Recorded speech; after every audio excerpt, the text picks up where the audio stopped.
Hey, what's up, everybody? It's Bret Meeser from the Bret Factor, and today's movie review is The Zookeeper's Wife. And I know you're probably sitting there going, Bret, it's Saturday. Today's supposed to be Ghost in the Shell Day. And I know that's what you're thinking. And I have a story to tell you. Before we get into The Zookeeper's Wife, I'll tell you what happened before but look, I wanted to go see Ghost in the Shell. So I looked it up. It was going to be a 1 p.m. start. And I'm like, cool, I can make that. No problem. All day, any day. So I make my way over to the theater. I walk over because it's a nice day. Let's get some cardio, lose some weight. I get there. I go to buy my ticket. It's 1 p.m. for a VIP ticket, and I don't want to pay the VIP price. That's like double the price. And I don't want to pay double the price for Ghost in the Shell right now. I'm not in the mood for such a thing. So I'm sitting there, and I'm like, well, what can I watch? And the only movie that was available to watch right away was The Zookeeper's Wife. And I'm going to tell you, I knew nothing about this film.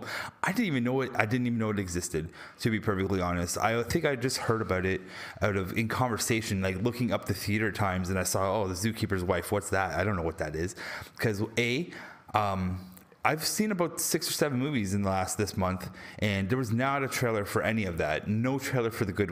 I want to keep saying the good person, the whatever wife, but there was no nothing for the Zookeeper's Wife.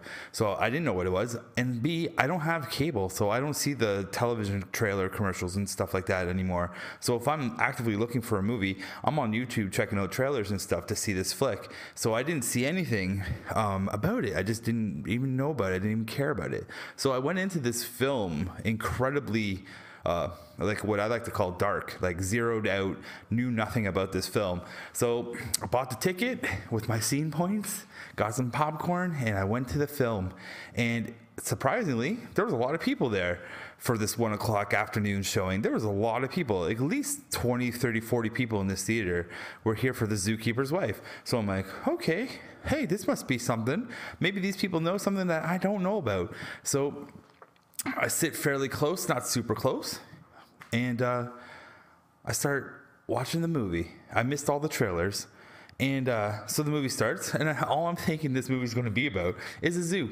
And the wild hilarity of this woman and her husband running a zoo together. That's all I was expecting. And I'm already jealous of the son at the beginning of this movie. He's sleeping with little tigers and stuff, man. Like, I'm like, I wish I had tigers. He has a pet skunk and like all these other cool birds and animals and stuff in his life. I loved it. I was like so into the zoo. I'm like, man, this is cool. She's riding her bike around. She's got a camel chasing her. She's friends with elephants. And I'm like, this is not bad. And then I'm like, well, I guess this is a period piece because, you know, they're dressed old school, and like I'm into this movie. And so I'm into it. I'm just like, I guess this is the whole movie. We're just gonna watch animals, and she's just gonna have fun with animals, feeding animals and taking care of animals. And then there's like some aristocrat stuff, so I'm like, oh, maybe there's a little aristocrat stuff going on. And then they tell you they tell you like during the movie, hey, welcome, this is Poland. And I'm like, okay, cool, we're going to see a zoo about Poland. All right, I don't know what's going on in zoos in Poland. It's probably the same as Canada, maybe the same as America. But hey, what happened in Poland and zoos back in the day? I don't know. So I'm along the ride. And then, as we're going on, they have an aristocratic party. And someone mentions, well, we might need to start learning how to do the goose step. And I'm like, what? Wait a minute. That's some German stuff. And then all of a sudden, a date pops up, September 1st, 1939. I'm like, what? Is this, wait a minute, is this a war movie? Like, it all of a sudden went from I'm having a good time to we're getting ready for some feels. It's 1 o'clock. We're having feel o'clock now. And get ready, Bret. We're going on a freaking roller coaster because guess what this movie's about, everybody? World War II. And a zoo in World War II. And I was not prepared for this. I think I cried maybe almost twice. Almost cried. I didn't cry. I almost cried because it hit me in the heart, hit me in the feels. Because so, and like, I don't even know the characters. They're like all European names, all Polish names. But like, this movie was pretty entertaining. It was a little slow. It was a little slow. I got caught off guard. I did not expect World War II stuff to happen. So then all of a sudden, like, all of a sudden the war happens. It just happens, and you're like, in one scene, Jessica Chastain, she's a cool actress. She plays I think her name, hold on, I got my IMDb here. Antonina, I can't pronounce it, but she plays the main chick in the flick.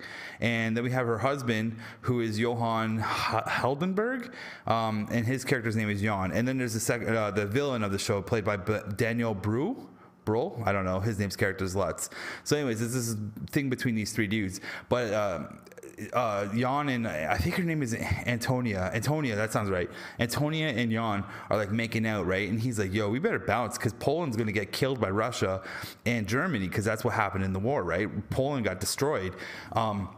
He's like, yo, we should bounce. We got to get out of here. And then she's all like, no, let's stay. Because like we're just Polish people. We're not Jewish. We're cool. Let's just stay so our son can be raised here, and we should be fine with German occupancy. And like, that's the funny thing about watching a war movie. It's like, I'm sitting here like, dude, I know what's going to happen. This is not a good decision. You should leave because we know history, right? Next day, bombs drop, and it was crazy because like you hear the horns, you hear the planes. You don't hear the horns. They didn't have the horns. You hear the planes coming, and I'm just sitting there. I'm like, oh shit, here they come. Here comes the bombs, like. And they bombed the shit out of the zoo. Like, they did not care. They just carpet bombed everything. Chaos is going off. It's nuts. And like, you're seeing animals die from bombs and stuff. Like, I was upset from the animal side of the point. I'm like, man, like, they show the aftermath, and the aftermath is gruesome in a sense of like just all the dead animals from the zoo. Like, the zoo got messed, man. And like, you see the dead polar bear, and oh man, it's brutal. And like, they're literally just stacking up carcasses of all the animals and stuff. They're burying some of the bisons, some other things. Like, it's just a brutal scene. Like, you're pretty weepy eyed, and like, you care about the humans too, but like, you just feel for the loss of all those animals, because what are the animals going to do? They're locked up, right? They're chained up. They're locked up. They're in the fucking zoo, and they just get bombed to shit. And then like, you see some scenes afterwards where the animals get loose and they're like roaming in the city of where is it? Warsaw, Poland. So you see them in the city, and then they show a scene a little later of I guess some of the villagers or the people who worked at the zoo actually captured them and bringing them back to the zoo and stuff like that. And there's some crazy shit that just happens in this movie. Like, get ready to like bring some Kleenex, because you might, if you're an animal lover and you're bringing your girl with you and stuff, or your man, and you're gonna cry. You're probably gonna cry because the villain Lutz, played by Daniel Brühl. He's mean, but he made me laugh he made me laugh in this movie. You shouldn't be laughing in this movie, but he made me laugh because he flips. He works for Hitler. He becomes a Hitler guy, and I think they have this exchange between him and Antonia, and she's like, whoa, blah blah blah, and he's like, I'm Hitler's chief zoologist, and I'm sitting there, I'm like, what? Hitler had a zoologist? Like, I understand Hitler would have like a rocketologist. I don't know what that is. I'm not a scientist. But he would have a lot of ologists. I would never assume that Hitler would want a zoologist and a German zoo. Like, I kind of want to Google that shit after this, but it happened. And this guy, like, he's kind of stupid. He's kind of weird because he has like this weird plan where he's going to bring back like this certain ox, because he's like a master geneticist, and that's his thing. He's like, oh, I'm going to breed the best animals here on your zoo now, and all they wanted to do was become a pig farmer, because like, they were hatching a plan. Like, that's the point of the movie, is they were hatching the plan. The zoo owners, Antonia and Jan, are hatching a plan to save all their friends who are Jewish, who've worked at the zoo, or they've just become friends, and they hatched this plan of, hey, we'll turn our zoo now into a pig farm, so the pigs can be used to feed the German soldiers who are now occupying Poland. So they sell the idea and all that, and then this is when you hear about the zoologist wanting to create this crazy beast and like bring it back from extinction. And he's like, well, I'm going to use your zoo for that because you have the land and all that stuff. You have the stuff for it. So they're kind of like, oh damn, we can't save the Jews, the Jewish people, with him snooping around and stuff.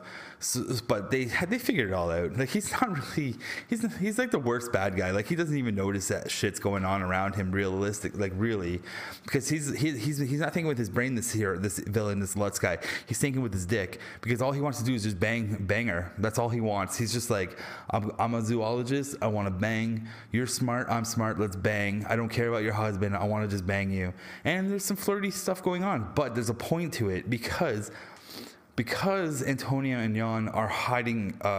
Pretty much their whole plan is they go into the ghetto of Warsaw to pick up food scraps to feed the pigs, and in doing so, they grab children and other people of Jewish faith, and pretty much not capture them, but hide them in the filth and get them out of the ghetto, and then eventually hide them in their zoo/farm. And then at night, when the soldiers are gone, then they export them out of the town, out of the zoo and out of Poland into safe haven. And that's the whole thing that they were trying to do. And man, it's brutal. Like, oh man, like. They don't mess around in this film, man. Like, they do not mess around in this film. There's one scene of a rape scene of this young Jewish girl, and oh my god, it wasn't. You don't see the act, you see the after effect, and the people beside me, they were like crying, like they were just like, oh my god, this, because like she gets raped by 2 German soldiers, and Jan sees it, or doesn't see, he sees the after effect, and her shit's all disheveled, and she's bleeding from her pussy, like she's bleeding from there because she got brutally raped, and she's like shaking, like she's like just fucked up, like she does not love life anymore, like she's done. And Jan saves her and gets her out of the ghetto, and it's like just like the scene even took me back, man. I'm sitting there, I'm watching this. I mean, I'm having a fun time eating popcorn, and then you just get hit with this imagery. You're like, whoa, I can't eat popcorn right now. This is getting deep, and it gets deeper than this. Like, there's the scene that got me, like where I was just like, oh damn, this is deep, because I was curious as to how much of World War II stuff they were going to get into on this, and they did get to the train stuff, man. Oh man, that scene was brutal, because actually there's a couple brutal scenes in this movie, man. There's like, okay, so pretty much they're like they're doing very successful with grabbing the Jewish people out of the ghetto and getting them to the zoo, and then getting them out of Poland. They're very good at doing this right now. No one knows what's going on. It's really slick. Like, they got it figured out. You'll see. But eventually, eventually Germany's like, hey, we're going to close this ghetto down. We're getting rid of it. So what they have to do, obviously, they're putting all the people they're putting everyone on the train. And everyone in the audience should know, and everyone who's watching this review should know what happens with the train. And like, you're sitting there watching this movie, and you know, like, that's the thing about this movie, is like, you know, shit's going to happen, and you're just like, oh fuck, here comes the train. And the thing about this movie too is, like, in the movie, the Jewish people who are being put into the camps and stuff, they're acting like, I guess, like they don't know what's going on. They're assuming that they're being taken to somewhere nice and being just, you know, like just moved. I think the one character is like, we're going to Rome or something like that, or like, it was just like crazy, right? Because you know they're going to the death camps. You just know what's happening. And in this scene, right, like they're getting all the Jews. And they're putting them on the train, and they're grabbing their luggage. The German soldiers are grabbing their luggage and throwing the luggage aside in front of them, like, you're not needing this shit, bitch. And they're just stacks of luggage, just throwing it up. They're taking little kids' luggage, throwing it. It's deep, man. It's deep. And like, Jan's there. He wants to save the doctor, and the doctor's like, he's this old dude. He's like, you can't save me anymore. Like, I have to be here for the children. I'm not leaving them. I'm going with the children. Like, he's sacrificing himself to keep the kids safe, yet well, not safe, calm through the storm, because the old man knows what's going to happen. He knows, but the children don't. And this scene, man, is deep, because like, Jan helps the kids on the fucking train, and the little kids don't know what the hell's going on, and they're literally like, you know how a little kid wants to get up on something and they put their arms out like, here, help me up. Oh man, I almost cried. I actually might cry right now just thinking about it, because it's deep. Because you see these little kids holding their arms up, looking at him like, hey, put me on the train, buddy, help me up. And he's doing it, like he's putting them all up, like 5 or 6 little kids, and I'm just sitting there, I'm like, oh fuck, that's deep. That was deep. Yeah, it was deep, man. And shit, it was deep. Yeah. Oh man. Yeah, just thinking about that was nuts. And like the people beside me were definitely crying. I'm just sitting there like, holy shit, what else is this movie going to throw at me? So even later, so that happens, we know what's going to happen there. And then later they're like, the Germans are like, okay, we're going to do something with the ghetto. I forget what they said they were going to do, but they were like, they just said they were going to close the ghetto. After they got rid of the Jewish people out of there. And then pretty much what happens is one of the kids that they saved that are in the basement was like, hey, look, it's snowing. And I knew right away. I'm like, that's not snow. And like a couple of the other dudes around me were like, that's not snow. Like there's people actually like talking out in this movie in my audience, which was pretty cool. Like, well, not cool, but like they were into it. Like a lot of people, we were all into this movie. And what happened was they burnt the ghetto down, and they burnt it down, and there was people still in the ghetto. Like you see people running around on fire and shit. Like you see German tanks with blow torches just burning all this shit down, and you just the snow is ash from the village, like from the ghetto, just burnt to the ground and falling down around the zoo and stuff. Man, it's so deep. Man, it's so deep. This movie's good. There's like a love triangle in it too, because like she has to do and Antonia has to do some stuff with Lutz to make sure he stays off the scent, and some other like stuff like that, which causes a little rift between her and Jan. They go through pretty much from 1939 to 1945, which is the end of the war. We go through all of that, and there's even like the end scene is nuts, man, because like there's a confrontation between her and Antonia and Lutz, and it's deep because like, I don't want to spoil that. It's deep. I want you guys to feel that emotional moment, because we all feel that one. It's pretty tight. It's a little dumb, but it's still pretty tight. And then the movie, like, I don't want to ruin the end of the movie. The end of the movie is a really heartfelt point, so I definitely will. I'll stop talking about it here. But it's a pretty good movie, and like this is a surprise movie. Sorry, I just had to move there. My back. I need my chair. I can't wait till I get my chair. I still need my furniture here. Yeah, so this movie is good. Let me just say that this movie is good. It was a surprise. Like I knew nothing about this movie, and it took me on a roller coaster. Like I saw it at 1 o'clock. We got out of there about 3 o'clock, and I'm recording now, like three and a half hours later, because I just had to sit there. I had to sit there with this movie for a bit and just be like, oh man, because like war stuff is really it's me, like world, like when I watch the old war stuff, because like my great grandfather fought in World War One. My girlfriend's grandfather fought in World War II. My best friend's grandpa fought in World War II. So like war has been in my life, in and around my family and stuff like that. So I have mad respect to veterans and stuff. And this movie just kind of like made me sit there and think about it, like how fucking lucky we are. You know, I'm sitting here in my empty apartment, which is fine, but you know, there's nothing crazy going on around me. But yeah, like it's just a fucking crazy movie. It's a good movie. Do I recommend you seeing it? Yeah, go see it. You don't have to go see all the popcorn films all the time, guys. Like go see this movie. Just experience it and be like, you know what? This is brutal. This is happening in the world still. People are still having wars, and this is crazy. It's maybe not at the same level as what World War II is, but still we're killing people. Like we shouldn't be living like this. It makes you think a lot, you know. I like movies that make you think a lot. So I'm kind of glad that my adventure to go and see Ghost in the Shell flopped, but I will be seeing it next week, tomorrow. Don't worry about that. There will be a review tomorrow for Ghost in the Shell. In general, go see The Zookeeper's Wife. It's a good movie. It's a little slow paced, but it's still a good movie. Like I looked at my watch a couple times, but you know what? Who cares? It's a good movie. It takes you on an emotional roller coaster, that's for sure. So yeah, go see it. Enjoy it. Yeah, that's all I gotta say. Go see it. Enjoy it. I enjoyed it. It's not a crappy movie. I think probably a lot of people are like, no, this is going to be a crappy movie.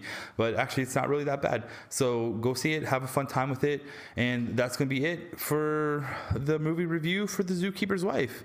And I'm Bret Meeser. If you liked what you saw, give me a like or a down or a dislike. I don't care. Leave a comment, subscribe, follow me on Twitter, Instagram, Facebook. I'm all over the place. Just follow the Bret Factor or Bret Meeser. That's all you need to do. And yeah, I guess that's really it. Ghost in the Shell's coming. And I could point to things here, right? I'd be like, yeah, I'll put a video thing here, and something over here, and something over here. I don't know. I don't even know what I'm saying anymore. So everyone, thanks for watching the video again. And I'm going to leave it right here for you. Oh, how's my hair look? All right, guys. Thanks a lot for watching, and have a good weekend. Have a good weekend. Peace out, everybody. Peace.